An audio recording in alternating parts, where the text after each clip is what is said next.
नमस्कार दोस्तों। आज हम प्रेमचंद जी की एक और कहानी बड़े घर की बेटी पढ़ते हैं। वेरी माधव सिंह गौरीपुर गांव के जमींदार और नंबरदार थे। उनके पितामह किसी समय बड़े धन धान्य संपन्न थे। गांव का पक्का तालाब और मंदिर जिनकी अब मरम्मत भी मुश्किल थे उन्हीं की कीर्ति स्तंभ थे। कहते हैं इस दरवाजे पर हाथी झूमता था। अब उसकी जगह एक बूढ़ी भैंस थी जिसके शरीर में अस्थि पंजर के सिवा और कुछ शेष न रहा था, पर दूध शायद बहुत देती थी क्योंकि एक न एक आदमी हाड़ी लिए उसके सिर पर सवार ही रहता था। वेरी माधव सिंह अपनी आधी से अधिक संपत्ति वकीलों को भेंट कर चुके थे। उनकी वर्तमान आय 1000 रुपए वार्षिक से अधिक न थी। ठाकुर साहब के 2 बेटे थे। बड़े का नाम श्रीकंठ सिंह था। उसे बहुत दिनों के परिश्रम और उद्योग के बाद बीए की डिग्री प्राप्त की थी। अब एक दफ्तर में नौकर था। छोटा लड़का लाल बिहारी सिंह दोहरे बदन का सजीला जवान था। भरा हुआ मुखड़ा, चौड़ी छाती, भैंस का 2 सेर ताजा दूध वह उठकर सवेरे पी जाता था। श्रीकंठ सिंह की दशा बिल्कुल विपरीत थी। इन नेत्र प्रिय गुणों को उन्होंने बीए इन्हीं 2 अक्षरों पर न्योछावर कर दिया था। इन 2 अक्षरों ने उनके शरीर को निर्बल और चेहरे को कांतिहीन बना दिया था। इसी से वैद्य ग्रंथों पर उनका विशेष प्रेम था। आयुर्वेदिक औषधियों पर उनका अधिक विश्वास था। शाम सवेरे से उनके कमरे में प्रातः खरल की सुरीली कर्ण मधुर ध्वनि सुनाई दिया करती थी। लाहौर और कलकत्ते के वैद्यों से बड़ी लिखा पढ़ी रहती थी। श्रीकंठ इस अंग्रेजी डिग्री के अधिपति होने पर भी अंग्रेजी सामाजिक प्रथाओं के विशेष प्रेमी न थे, बल्कि वह बहुधा बड़े जोर से उसकी निंदा और तिरस्कार किया करते थे। इसी से गांव में उनका बड़ा सम्मान था। दशहरे के दिनों में वह बड़े उत्साह से रामलीला में सम्मिलित होते और स्वयं किसी न किसी पात्र का पाठ लेते थे। गौरीपुर में रामलीला के वह जन्मदाता थे। प्राचीन हिंदू सभ्यता का गुणगान उनके धार्मिकता का प्रधान अंग था। सम्मिलित कुटुंब के तो वह एक मात्र उपासक थे। आजकल स्त्रियों को कुटुंब में मिलजुल कर रहने की जो अरुचि होती है उसे वह जाति और देश दोनों के लिए हानिकारक समझते थे। यही कारण था कि गांव के ललनाएं उनकी निंदक थी। कोई तो उन्हें अपना शत्रु समझने में भी संकोच न करती थी। स्वयं उनकी पत्नी को ही इस विषय पे उनसे विरोध था। यह इसलिए नहीं कि उसे अपने सास ससुर तीवर या जेठ आदि से घृणा थी, बल्कि उसका विचार था कि यदि बहुत कुछ सहनी और तरह देने पर भी परिवार के साथ निर्वाह न हो सके तो आए दिन की कलह से जीवन को नष्ट करने की अपेक्षा यही उत्तम है कि अपनी खिचड़ी अलग पकाई जाए। आनंदी एक बड़ी उच्च कुल की लड़की थी। उसके बाप एक छोटी सी रियासत के ताल्लुकेदार थे। विशाल भवन, 1 हाथी, 3 कुत्ते, बाज, बहरी सिकरे, झाड़ फानूस, आनरेरी मजिस्ट्रेटी और ऋण जो एक प्रतिष्ठित ताल्लुकेदार के भोग्य पदार्थ हैं, सभी यहाँ विद्यमान थे। नाम था भूप सिंह। बड़े उदार चित्त और प्रतिभाशाली पुरुष थे, पर दुर्भाग्य से लड़का एक भी न था। 7 लड़कियां हुई और दैव योग से सबकी सब जीवित रही। पहली उमंग में तो उन्होंने 3 ब्याह दिल खोल कर किए, पर 15-20 हजार रुपयों का कर्ज सिर पर हो गया तो आंखें खुली, हाथ समेट लिया। आनंदी चौथी लड़की थी। वह अपनी सब बहनों से अधिक रूपवती और गुणवती थी। इससे ठाकुर भूप सिंह उसे बहुत प्यार करते थे। सुंदर संतान को कदाचित उसके माता पिता भी अधिक चाहते हैं। ठाकुर साहब बड़े धर्म संकट में थे कि इसका विवाह कहाँ करे। न तो यही चाहते थे कि ऋण का बोझ बढ़े और न यही स्वीकार था कि उसे अपने को भाग्यहीन समझना पड़े। एक दिन श्रीकंठ उनके पास किसी चंदी का रुपया मांगने आया। शायद नागरिक प्रचार का चंदा था। भूप सिंह उनके स्वभाव पर रिझ गए और धूमधाम से श्रीकंठ सिंह का आनंदी के साथ ब्याह हो गया। आनंदी अपने नए घर में आई तो यहाँ का रंग ढंग कुछ और ही देखा। जिस टीम टाम की उसे बचपन से ही आदत पड़ी थी वह यहाँ नाम मात्र को भी न थी। हाथी घोड़ों का तो कहना ही क्या, कोई सजी हुई सुंदर पहली तक न थी। रेशमी स्लीपर साथ लाई थी पर यहाँ बाग कहाँ। मकान में खिड़कियां तक न थी, न जमीन पर फर्श न दीवार पर तस्वीरें। यहाँ एक सीधा साधा देहाती गृहस्थ का मकान था, किंतु आनंदी ने थोड़े ही दिनों में अपने को इस नई अवस्था के ऐसा अनुकूल बना लिया मानो उसने विलास के सामान कभी देखे ही न थे। एक दिन दोपहर के समय लाल बिहारी सिंह 2 चिड़िया लिए हुए आया और भावज से बोला, जल्दी से पका दो, मुझे भूख लगी है। आनंदी भोजन बनाकर उसके राह देख रही थी। अब वह नया व्यंजन बनाने बैठी। हाड़ी में देखा तो घी पाव भर से अधिक न था। बड़े घर की बेटी, किफायत क्या जाने। उसने सब घी मांस में डाल दिया। लाल बिहारी खाने बैठा तो दाल में घी न था। बोला, दाल में घी क्यों नहीं छोड़ा? आनंदी ने कहा, ये सब मांस में पड़ गया। लाल बिहारी जोर से बोला, अभी परसों भी आया है, इतना जल्द उठ गया? आनंदी ने उत्तर दिया, आज तो कुल पाव भर रहा होगा, वह सब मैंने मांस में डाल दिया। जिस तरह सूखी लकड़ी जल्दी से जल उठती है, उसी तरह क्षुधा से बावला मनुष्य जरा जरा सी बात पर तिनक जाता है। लाल बिहारी को भावच की यह ढिठाई बहुत बुरी मालूम हुई। तिनक कर बोला, मैके में तो चाहे घी की नदी बहती हो, स्त्री गालियां सह लेती है, मार भी सह लेती है, पर मैके की निंदा उससे नहीं सहा जाती।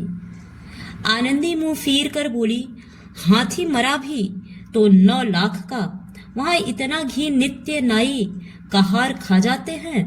लाल बिहारी चल गया, थाली उठाकर पटक दी और बोला, जी चाहता है जीप पकड़कर खींच लूं। आनंदी को भी क्रोध आ गया, मुंह लाल हो गया। बोली, वह होते तो आज इसका मजा चखाते। अब अपढ़ उजड्डू ठाकुर से न रहा गया। उसकी स्त्री एक साधारण जमींदार की बेटी थी। जब जी चाहता उस पर हाथ साफ कर लिया करता था। खड़ा उठाकर आनंदी की ओर जोर से फेंकी और बोला, जिसकी गुमान पर भूली हुई हो उसे भी देखूंगा और तुम्हें भी। आनंदी ने हाथ से खड़ाऊ रोकी, सिर बच गया, पर उंगली में बड़ी चोट आई। क्रोध के मारे हवा से हिलते पत्ते ही के भांति कांपती हुई अपने कमरे में आकर खड़ी हो गई। स्त्री का बल और साहस, मान और मर्यादा पति तक है। उसे अपने पति के ही बल और पुरुषत्व का घमंड होता है। आनंदी खून का घोट पीकर रह गई। श्रीकंठ सिंह शनिवार को घर आया करते थे। बृहस्पति को यह घटना हुई थी। 2 दिन तक आनंदी कोप भवन में रही, न कुछ खाया न पिया, उनकी बाट देखते रहे। अंत में शनिवार को वह नियमानुकूल संध्या समय घर आए और बाहर बैठकर कुछ इधर उधर की बातें, कुछ देश काल संबंधी समाचार तथा कुछ नए मुकदमे आदि की चर्चा करने लगे। यह वार्तालाप 10 बजे रात तक होता रहा। गांव के भद्र पुरुषों को इन बातों में ऐसा आनंद मिलता था कि खाने पीने की भी सुधि न रहती थी। श्रीकंठ को पिंड छुड़ाना मुश्किल हो जाता था। ये 2-3 घंटे आनंदी ने बड़े कष्ट से काटे। किसी तरह भोजन का समय आया, पंचायत उठी, एकांत हुआ तो लाल बिहारी ने कहा, भैया आप जरा भाभी को समझा दीजिएगा कि मुंह संभाल कर बातचीत किया करे, नहीं तो एक दिन अनर्थ हो जाएगा। बेनी माधव सिंह ने बेटे की ओर से साक्षी दी। हाँ, बहू बेटियों का यह स्वभाव अच्छा नहीं कि मर्दों के मुंह लगे। लाल बिहारी, वह बड़े घर की बेटी है तो हम भी कोई कुर्सी कहार नहीं है। श्रीकंठ ने चिंतित स्वर से पूछा, आखिर बात क्या हुई? लाल बिहारी ने कहा, कुछ भी नहीं, यो ही आप उलझ पड़ी। मैके के सामने हम लोगों को कुछ समझती ही नहीं।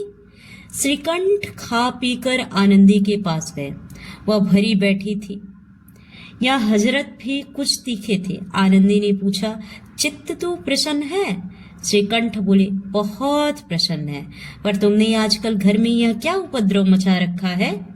आनंदी की त्योरियों पर बल पड़ गए। झुंझलाहट के मारे बदन में ज्वाल से दहक उठी।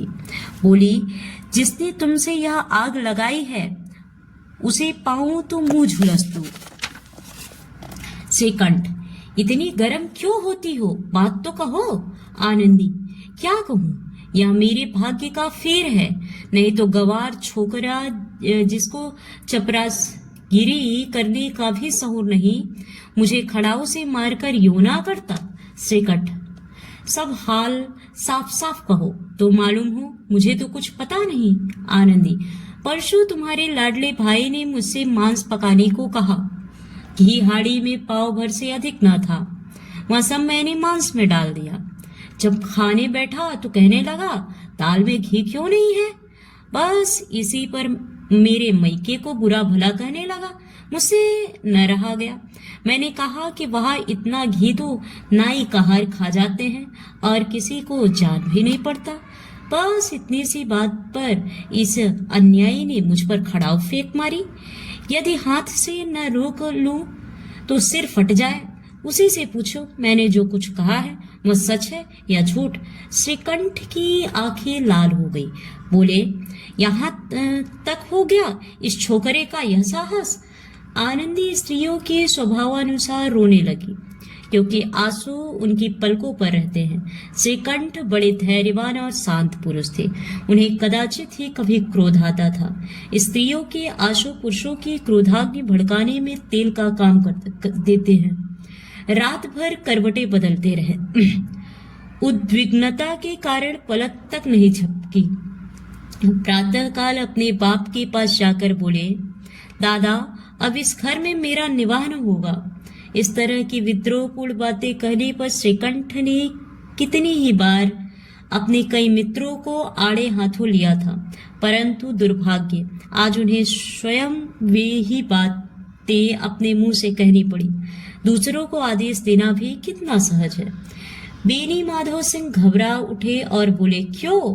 श्रीकंठ, इसलिए कि मुझे भी अपनी मान प्रतिष्ठा का कुछ विचार है। आपके घर में अब अन्याय और हठ का प्रकोप हो रहा है। जिनको बड़ों का आदर सम्मान करना चाहिए वे उसके सिर चढ़ते हैं। मैं दूसरे का नौकर ठहरा, घर पर रहता नहीं। यहाँ मेरे पीछे स्त्रियों पर खड़ाऊ और जूतों की बौछारें होती हैं।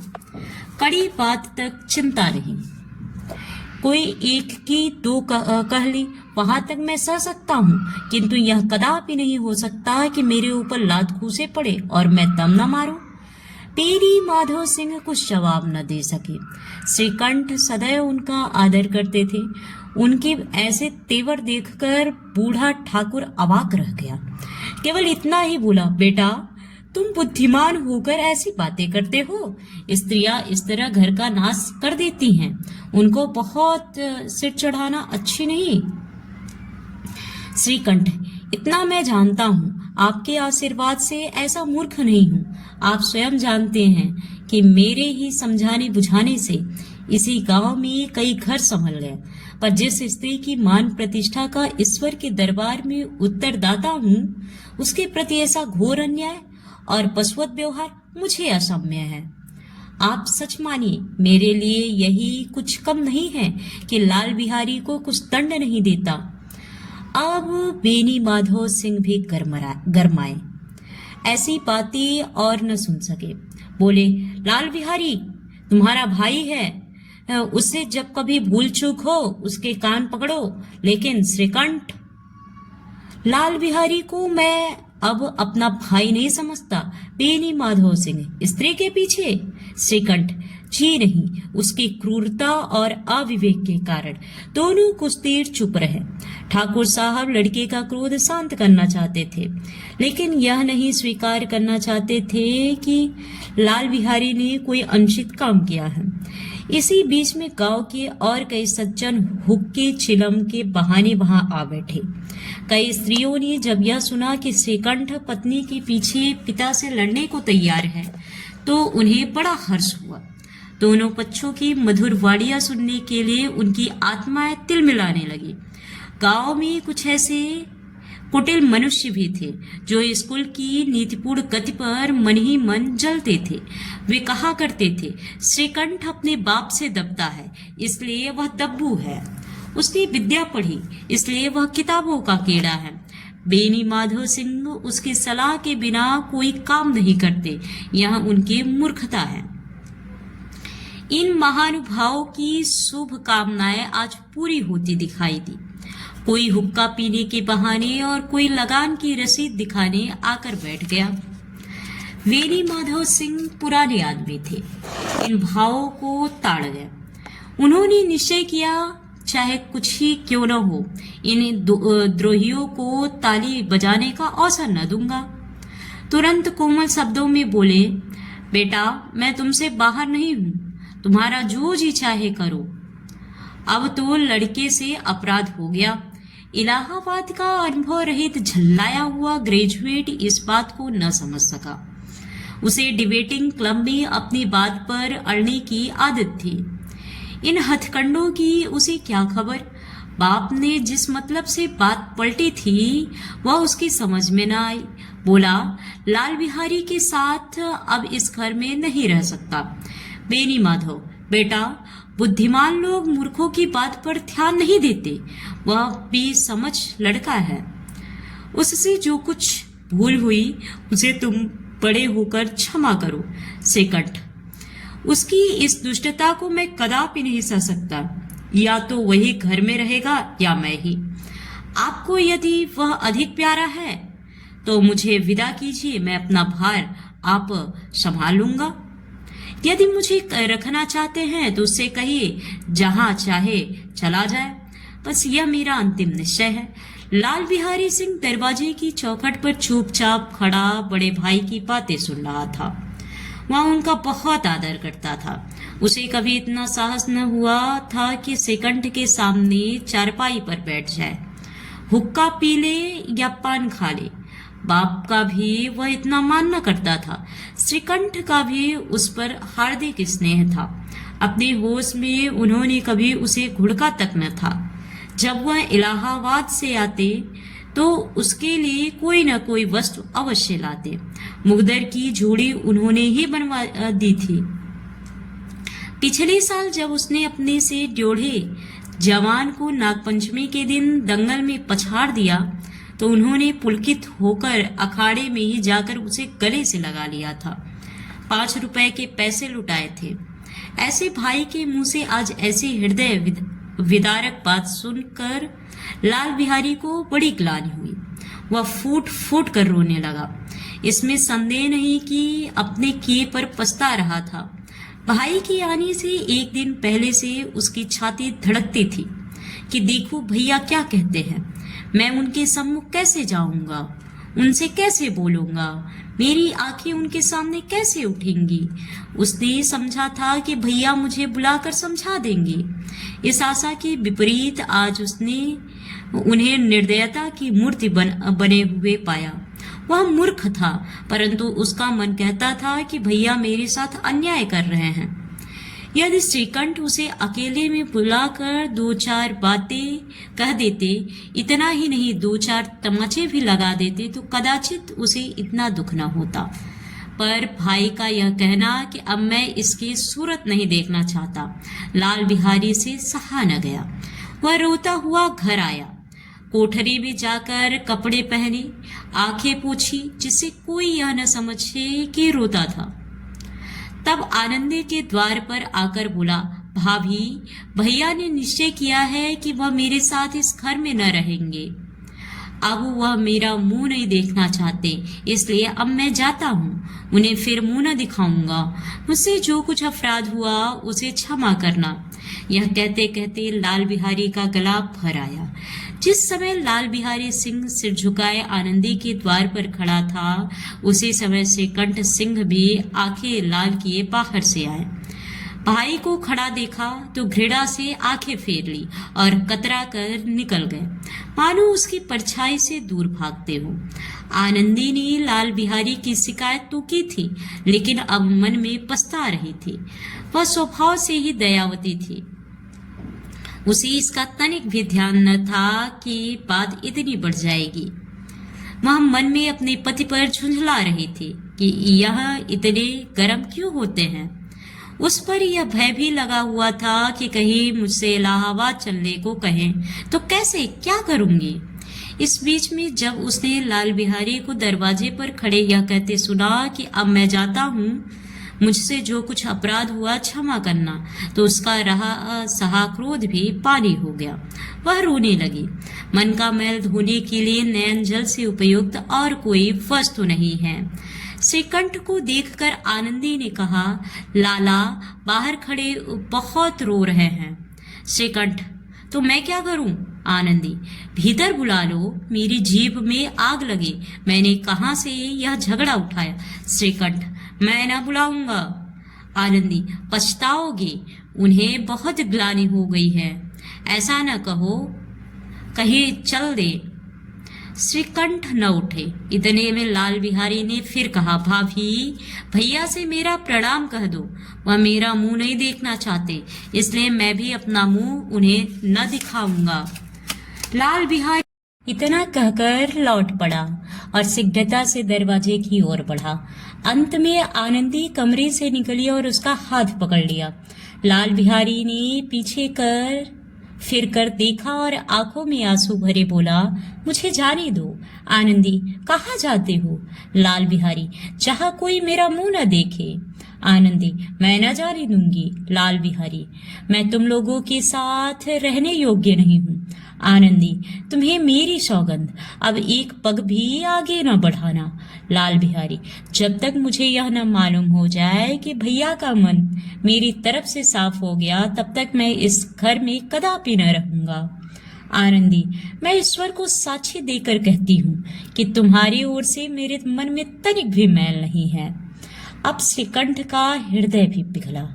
उन्होंने बाहर आकर लाल बिहारी को गले लगा लिया। दोनों भाई खूब फूट फूट कर रोए। लाल बिहारी ने सिसकते हुए कहा, भैया, अब कभी मत कहना कि तुम्हारा मुंह न देखूंगा। इसके सिवा आप जो दंड देंगे मैं सहर्ष स्वीकार करूंगा।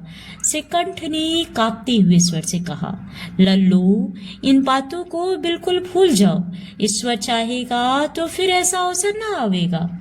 बेनी माधो सिंह बाहर से आ रहे थे। दोनों भाइयों को गले मिलते देखकर आनंद से पुलकित हो गए। बोल उठे, बड़े घर की बेटियां ऐसी ही होती है, बिगड़ता हुआ काम बना लेती है। गांव में जिसने यह वृतांत सुना, उसी ने इन शब्दों में आनंदी की उदारता को सहारा। बड़े घर की बेटियां ऐसी ही होती हैं। हाँ, जो बड़े घर की बेटियां होती हैं वो ऐसी ही होती हैं।